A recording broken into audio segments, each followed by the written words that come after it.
दोस्तों, आज की कहानी है छोटी बहू हूँ किसी की नौकरानी नहीं हूँ। चलो दोस्तों, कहानी को शुरू करते हैं।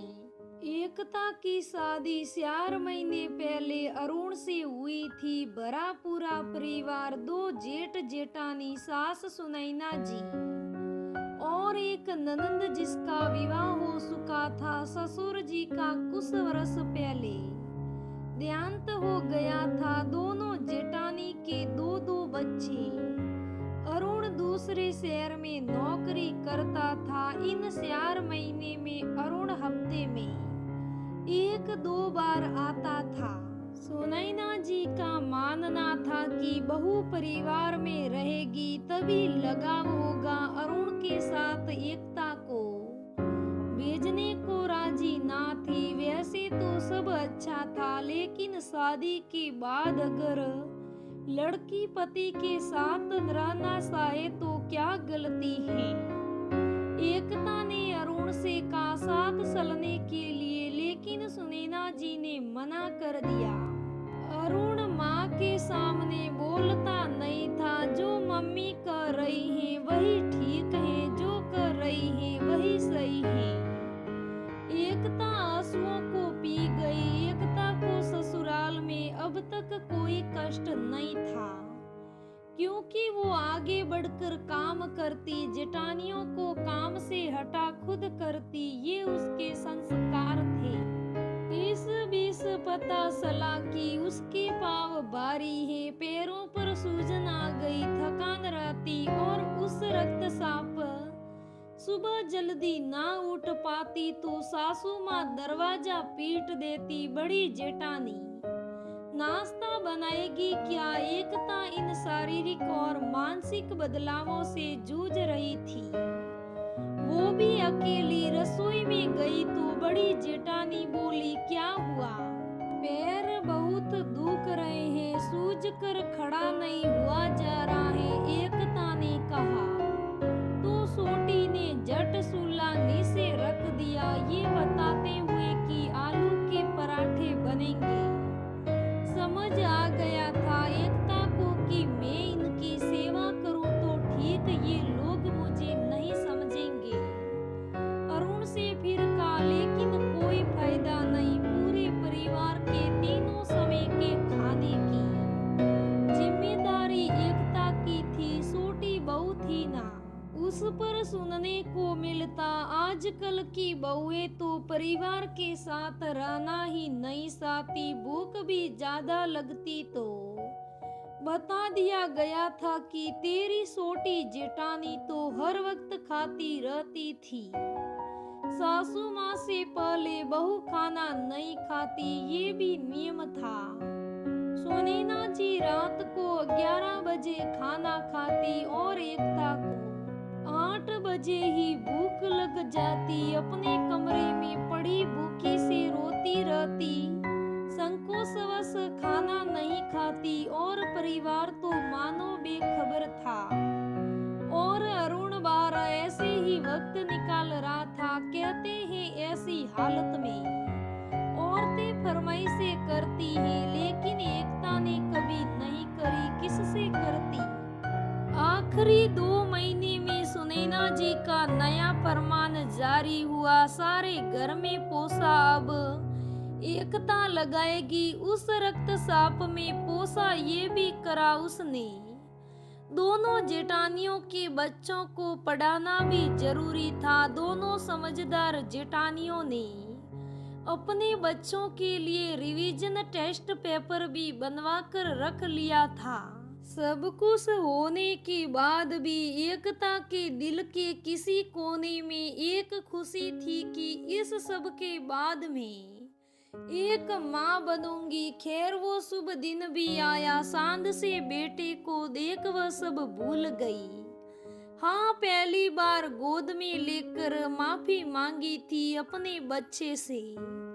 भूखा रहने के लिए अरुण बच्चे के जन्म के बाद पहुंचा और अगले दिन ही किसी प्रोजेक्ट के लिए चला गया, लेकिन सारा खर्चा अरुण ने ही करा।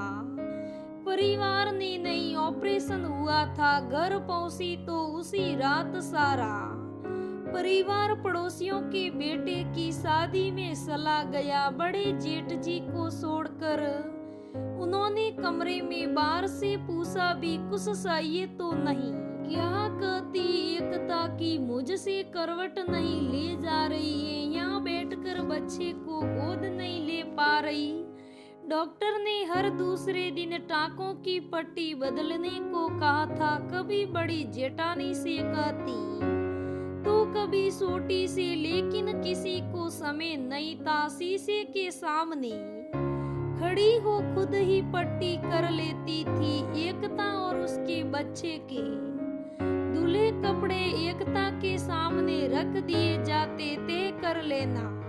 अरुण वापस आ गया तो सुनैना जी अपने कमरे में सोने चली गई। संभालो अपना बच्चा, मैं तो थक गई। रात को बच्चे ने रोना शुरू कर दिया। सुबह ही नहीं हो, समझ नहीं आ रहा था क्या करे। अरुण भी परेशान, किसी को बुला लाओ, पता नहीं क्यों इतना रो रहा है। एकता घबरा गई, यही थी। टाके भी नहीं कटे थे तो ठीक से बैठा भी नहीं जा रहा था। बच्चे के रोने की आवाज दूसरों कमरे में भी जा रही थी। अरुण बड़ी भाभी को बुलाने गया तो उन्होंने अंदर से ही कह दिया, पेट दुख रहा होगा, कंधे से लगाकर थपथपा दो। शायद अब अरुण समझ पा रहा था कि क्या चल रहा है। पूरी रात एकता और अरुण बच्चे को चुप कराते रहे। सुबह 5 बजे वो सोया। अगले दिन नामकरण संस्कार था। गिने सुने रिश्तेदार बुलाए गए। अगले दिन सुबह को बाहर से आवाजें आ रही थी, नाश्ता चल रहा था। अरुण ने एकता से पूछा, नाश्ता कर लिया? नहीं शायद। एकता ने गर्दन हिलाकर मना कर दिया, अभी तक तो नाश्ता नहीं किया, चाय भी नहीं पी। और इस वक्त 10 बज रहे थे। अरुण बाहर गया और कहा, एकता को चाय क्यों नहीं मिली? किसी को अरुण से ऐसी उम्मीद नहीं थी। वापिस कमरे में आया और एकता के कंधे पर हाथ रखा। मैं जितना सहन कर सकती थी कर चुकी हूँ, अब और नहीं कर सकती। और हाँ, हमारा दूसरा बच्चा यहाँ नहीं होगा, बिल्कुल नहीं होगा। अरुण ने कहा ही नहीं, अपना वादा पूरा भी करा। एकता को उसकी खुशी मिल गई थी। एकता अब बेशर्म बन चुकी है। ससुराल जाती है तो उतना ही काम करती है जितने में उसकी अंतरात्मा उसे धिक्कारे नहीं। परिवार वालों ने उसको अब बुरी बहू का सर्टिफिकेट भी दे दिया है, जो ससुराल नहीं जाना चाहती और परिवार के साथ निभाना नहीं चाहती। लेकिन एकता बुरी बनकर खुश है। क्या अच्छा बने रहने के लिए सब सहना सही है। दोस्तों, ऐसे भी इंसान होते हैं। ऐसी सासें जेठानियां बहुत जगह बैठी हैं जो बुरे वक्त में भी अपनी देवरानी या बहू की सहायता नहीं कर सकती। उसकी हालत खराब देखकर उन्हें मजा आता है। दोस्तों, मैं उनसे कहना चाहूंगी, कम से कम एक इंसान के नाते तो उसकी मदद कर सकती हो। अगर ना हो सके सही समय में, पर उसके बुरे वक्त में तो हम किसी का भी सहारा बन सकते हैं। इसलिए दोस्तों, मैं तो इतना ही कहना चाहूंगा, एकता तो सीधी सादी भली लड़की थी, उसकी भी मदद नहीं की। चाहे कितना भी घिनौना औरत और घिनौना आदमी भी हो जाए, पर बुरी इस वक्त में तो उसकी सहायता करना हमारा फर्ज होता है। दोस्तों, ये आज की कहानी कैसी लगी मुझे कमेंट करके जरूर बताइएगा। अगर कहानी अच्छी लगी तो लाइक करना, शेयर करना, मेरे चैनल को सब्सक्राइब करना। धन्यवाद दोस्तों, फिर मिलते हैं।